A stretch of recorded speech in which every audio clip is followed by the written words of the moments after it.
Hey folks, Brian Salter here with Salter Racing Engines, and today we're going to talk about how to improve the oiling system on your engine so that these high pressure valve springs and high performance camshafts survive. Stay tuned. Alright, so what I have here is just a couple demonstrations. Why is oil important? Well, today's modern valve trains, we use a lot of valve trains we're using a very aggressive cam lobes. And when I say very aggressive, I mean more so than we did 30 years ago. So what all needs oil? Why is oil important? Well, for example, you can have a stock style rocker arm that just has a trunnion ball, metal to metal. Obviously that needs oil. Or you could have a more expensive high dollar rocker arm such as this T&D, and as you can see has your nice roller bearings there. That must get oil as well. Your roller lifters, and this is just stuff I use for setup. As you can see here, we have an oil hole there and two oil holes on the side. One's for your roller wheel, the one's for push rod oiling. So you got a hole there that goes up the push rod and helps lube the valve train on that end. Then we have the flat tappet lifter, and I've discussed these before. Oil hole here, push rod oiler there, whether it's hydraulic or solid. And a lot of the solid flat tappets I use will have a 12 thousandths hole drilled. Some of them are in the center, some of them are offset. I've showed those in past videos as well. But the roller cam, flat tappet cam, they require different amounts of oil. And a lot of people are having big problems with flat tappet cams these days, and actually for quite a while now. But there's also problems with roller cams, and I'm going to show you one of them. But first, let's look at the flat tappet. So here is a performance Ford Pinto 2.3 Mustang style racing cam, and these here, we had a lot of issues with them, scuffing and slinging followers off at extremely high RPMs, and then when you would increase the spring pressure, it would just wear these things out. So one of the things we did, even though you'll notice this cam has a oil hole, this is a hollow gun drilled camshaft, and it has an oil hole right here, it's not sufficient. And so I do things to the valve cover. I will make actually cam oilers in the valve cover, and it completely solved that problem. So more oil is your friend. Here we have a high duration, high lift cam I made for an Oldsmobile. This cam is like 255 in duration. I think it's 350 lobe lift, and it had a pretty good rocker arm on it. And as you can see with this cam, there is very minimal wear. This cam would turn 8,000 RPMs, and you can see that the lobe wear on it is fantastic because of the oiling provisions that I did to the engine. And so today what I'd like to do is show you what I do and how I do it so that you can apply that same technology to your engine. And real briefly here, this roller cam, you can see this lobe, and all these lobes have slight dents in them. That's not necessarily due to low oil, but nevertheless, I want to make sure that I'm getting the proper amount of oil no matter what camshaft I'm using. But what I'm going to show you today will really benefit flat tappet camshafts. So there are still rules out there for certain race classes, whether they're high performance or whether they're street, that require guys to run flat tappet cams, and they're struggling. I know they're struggling. I hear about it all the time. Well guys, if you'll do the tricks I'm showing you today, it will all but solve your problems completely. So stay tuned. We're about to find out. All right. Okay guys, so here we have a typical small block Chevrolet, and this is this is a 65 283 block. But as you know, pretty much all the small blocks are the same. And this is one of the main tricks I do to all the more stock style engines. I even do it to race blocks. And you say, well, what's the difference between a stock engine and a race block? Well, most of your race blocks have what's called priority main oiling. And that is where the center oil feed will be drilled in a fashion like so that it goes directly to the mains. But I need to explain to you real quick how a block oils. Now, on a small block Chevy, follow me down here with the camera. Your oil pump bolts down here, okay? And then it feeds the oil into the galleys, to the filters and all that. And it goes up into the main section here in the lifter valley, which you guys may, I don't know if you can see really well. But it starts lubing all the lifters on the sides. It has to go around each lifter, each lifter, each lifter, until eventually it gets all the way up here to the front. And what I've seen is on a lot of cam failures, especially high lift cams with pretty good spring pressure, is a lot of times they'll fail towards the front of the block first. So what I'm going to show you is a trick to make the engine oil from both ends. All right. Now here I've got a drill bit. It's about 90 thousandths. And as you can see in this front cam journal, I've removed the bearing. I'm going to drill this 90 thousandths drill bit at this angle so that it comes out behind where the plug goes. All right. And then what that will do is right here, when this block starts oiling, it will, once it builds pressure, it will be lubing both sides of the lifter oil galleys, front and rear, at the same time. All right, so I'm going to do that for you and kind of show you how this goes. So I'm just going to set my drill bit here, and I'm going to take a center bit. I'm just going to start because 90 is not a big drill bit. And you can do this by hand if you're steady. If not, then get a machine shop to do it for you.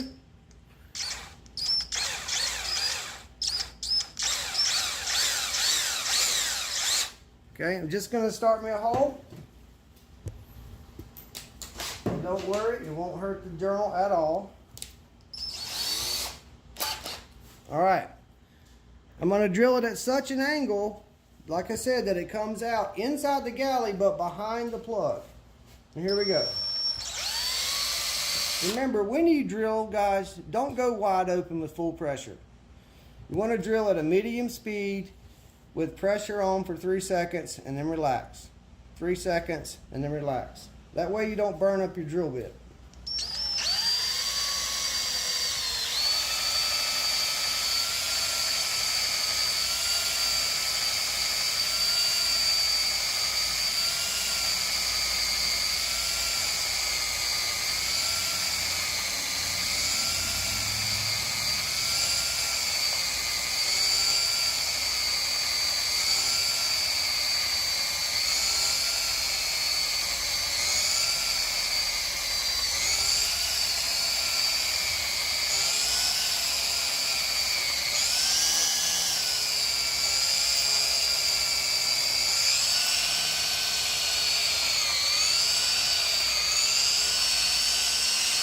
Okay, now I'm going to leave that in there for a second.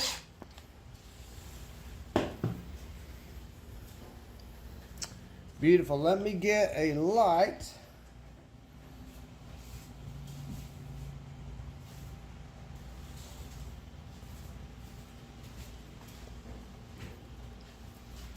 Let's see. Yeah, oh man, that's perfect. Okay, look down in the hole. Can you see the drill bit? Yes, I can. Now everybody see this lip right here? See right there, the lip? That's where your plug would stop. That's about how far in, if you was to tap and thread that it would go. If you'll just look beyond that, you'll see the drill bit sticking out beyond it. Can you see it in the video? Okay, I'm going to grab back a hold of it again, but keep your camera there.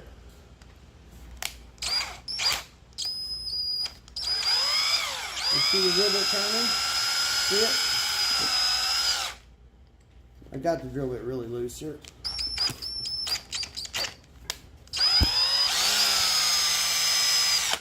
Okay. Everybody see where that come out? Now come around this side of your camera. And this is what it looks like when you're done. Okay? So that's going to pressurize behind your cam bearing once you install it, and it will start feeding oil to your front lifters, same time that the rear is going on. And this is especially important too if you decide to bore this and go with a 55mm journal, a bigger cam journal. You want to make sure you do this as well. Now all I have to do is repeat the process to the other side. Make sure I go behind where the plug goes in the block, and that part is done. Now one thing I'll tell you is once you've done this, that's when you want to go in here and deburr everything. Don't leave any slag, don't leave any kind of chips of metal. Make sure you deburr all this stuff, and the job will turn out really nice for you. That's one reason we want to do all the cutting and drilling and modifying to the block prior to washing it if possible. That way I don't have to wash it multiple times. Alright, now on to the next process, so hang on. This will mean it's fun. Alright, so next I want to show you how to put oil directly onto the cam lobe itself, okay? So bring the camera right here. Look inside there, you can see the lifters. Right here is our first lifter board towards the front of the block. And as you can see, I've already done one, and I'm going to do one for you here. That is a carburetor air bleed, all right? And what we have is we put an air bleed right dead center. It's an optical illusion, trust me, it's center. It looks weird on camera. We put a carburetor air bleed right in the middle oil galley of the block, and that will shoot oil directly onto the cam lobe, okay? And I'm going to show you how easy this process is if you have any kind of good tools and have any kind of skill using them. This is fairly easy. Now you can take a punch and put your starting hole if you want to. Now I'm going to line up just dead center of the next lifter board, and I'm going to start drilling. Now this is a 632 tap because I'm using the small Holley air bleeds, okay? You can use whichever ones you want, but I want to make sure I don't get in the way of the cam lobe itself, and by using it this way I won't be. Now, real quick on that, the Holley air bleeds, you can buy them blank, which means you drill your own hole, and I recommend a 12 thousandths hole up to a 20. Don't never need to go more than 20, and no smaller than 12 thousandths, okay? Hole diameter. So here we go. I'm going to start my drill slow. And again, 3 seconds of pressure on, 3 seconds of pressure off, or just 1 second off.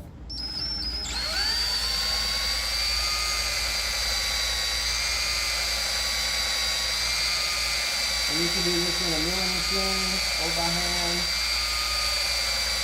For this video, I'm choosing to do it by hand. And I use a good high-speed steel drill bit. That's important. If not, use carbide, but don't buy no cheap drill bits. Okay?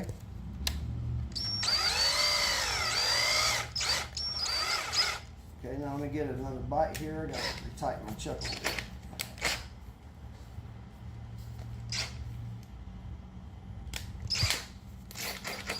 Alright, make sure she's tight. There we go.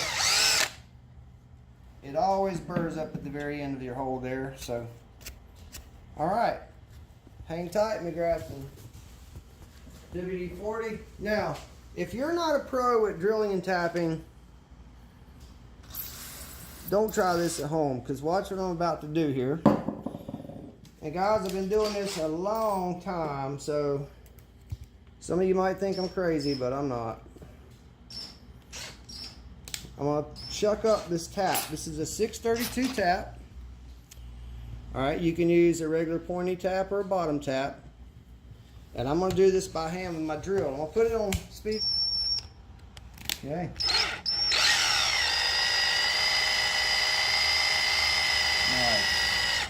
Alright. Now just hold that thought. I'm going to get this little brake clean here, blow this out for you. And Alright, let's show a picture of this. These are my Holley small air bleeds. And this is just the kit that I have. As you can see, you've got blank, which means no hole, 20, 31, 40, 46, 52. And you can get them in different sizes. Alright. So what we're doing is a 20 on this. And so I'm going to get the 20 out. And stay right there. I'm going to show you how I get it on there. I take some, you can use grease, or this is transmission assembly gel because I'm actually building a performance transmission for somebody. And no guys, I don't do that for a living at all. I do know how to build transmissions, but no one knows that except for a good friend of mine, and that's the only reason I'm doing it. I don't do that at all publicly. Alright, so go ahead and put your camera down through the hole again where they can see. And we're going to thread this in. The screwdriver straight. And of course, on the final, I'd want to put my major Loctite on it, some good Loctite. That's good and tight right there. And now what you have, let me spread this on the camera real quick.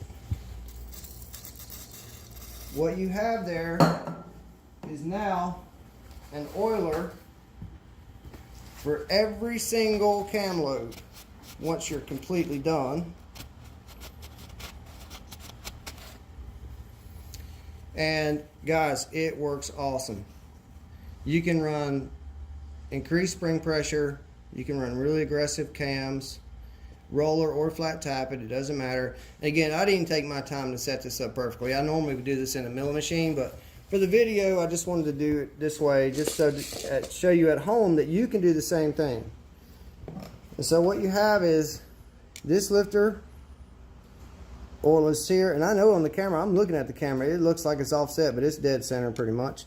This lifter board set up here for this one, and you would just do the same for each one. Okay? And when you Loctite those in, they're not going anywhere. I mean, I would probably, like I said, between 12 and 20 thousandths. And what I normally do is on my final assembly, I will put the pan on with just a couple bolts and put oil in it, and then spin it with a drill and see what kind of pressure I had, and I might need to adjust my oil pump spring. If you run a 12 thousandths hole, you won't have hardly any noticeable pressure drop if you're running a high quality pump. If you're running dry sump, yeah, that's no big problem at all. You just turn the set screw in the back. But with wet sump, make sure you got the pressure you want before you permanently put the pan on. And like I said, I just drove the pan up there and give it a test with a drill or something like that and make sure that I haven't lost too much pressure. So guys, these little tricks right here, will inevitably increase the cam and springs you're able to use, and for sure increase longevity and help you win on the racetrack. You'll be able to do more with your valve train if you're in a rules situation and everybody else will be trying to figure out what in the world you did to all of a sudden go from the back to the front. So, hope that helped you out.